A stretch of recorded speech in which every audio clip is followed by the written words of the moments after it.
Assalamualaikum warahmatullahi wabarakatuh. Perkenalkan, nama saya Nailul Muna, NIM 2019-33142 dari kelas 6D, Program Studi Pendidikan Guru Sekolah Dasar Universitas Muria Kudus.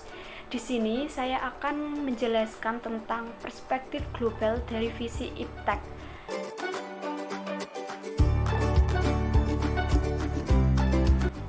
Nah, semakin meluasnya dan meningkatnya proses globalisasi dalam segala aspek kehidupan karena adanya perangkat yang menjadi medianya.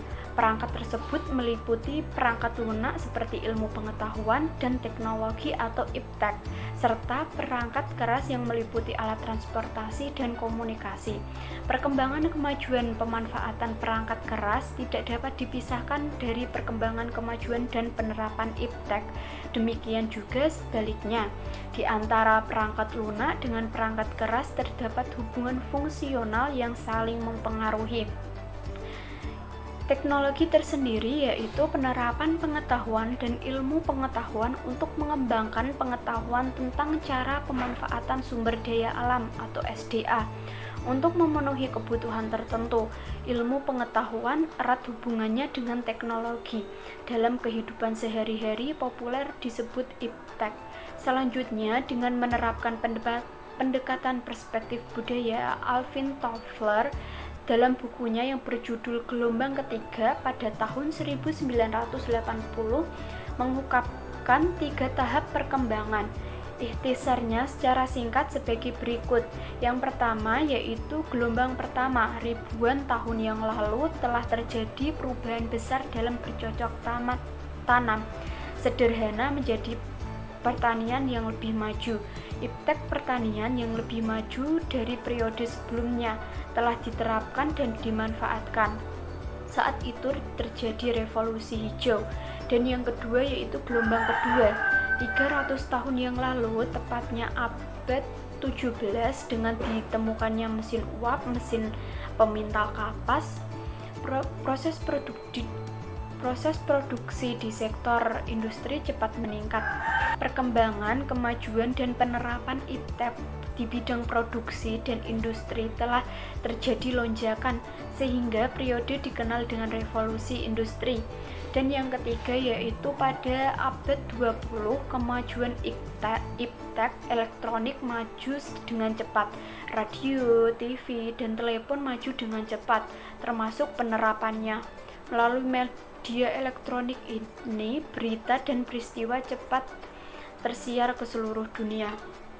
Contoh masalahnya yaitu perkembangan teknologi seperti alat komunikasi, penyiar, TV, dan lain-lain. Dengan adanya perkembangan teknologi seperti alat komunikasi dan penyiar TV yang semakin meluas, informasi yang didapatkan dapat cepat merambat.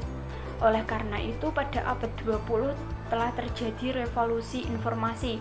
Melalui dampak negatif perkembangan dan kemajuan, penerapan IPTEK yang menghasilkan berbagai ketimpangan oleh Toffler tahun 1976 disebut sebagai guncangan hari esok. Tidak hanya guncangan fisik, melainkan juga guncangan kejiwaan atau physical shock. IPTEK di bidang komunikasi informasi menjadi salah satu saran dari berbagai permasalahan. Disinilah letak tuntunan bagi dunia pendidikan. Pendidikan dalam arti seluas-luasnya untuk menciptakan kiat mengatasi dampak negatif IPTEK terhadap guncangan fisik dan psikologis. Manusia sebagai makhluk hidup yang berbudaya yang mengembangkan IPTEK memiliki kemampuan, cara, dan kiat berkomunikasi yang beragam yang juga perkembangan serta dapat dikembangkan. Sejalan dengan perkembangan, kemajuan, dan penggunaan transportasi serta media elektronik, kontak interaksi sosial umat manusia untuk berkomunikasi itu juga makin maju. Proses dan arus global kehidupan manusia makin dipicu melalui komunikasi ini. Makin lama komunikasi ini makin menjadi kebutuhan yang tidak dapat lepas dari kehidupan manusia sehari-hari yang dapat menembus batas ruang. Dari perspektif global, keberhasilan saling ketergantungan dalam aspek kehidupan antar bangsa dan antar negara tidak dapat dilepaskan dari keberadaan serta peranan transportasi dan media komunikasi. Sekian penjelasan saya terkait dengan perspektif global dari visi IPTEK. Kurang lebihnya mohon maaf. Wassalamualaikum warahmatullahi wabarakatuh.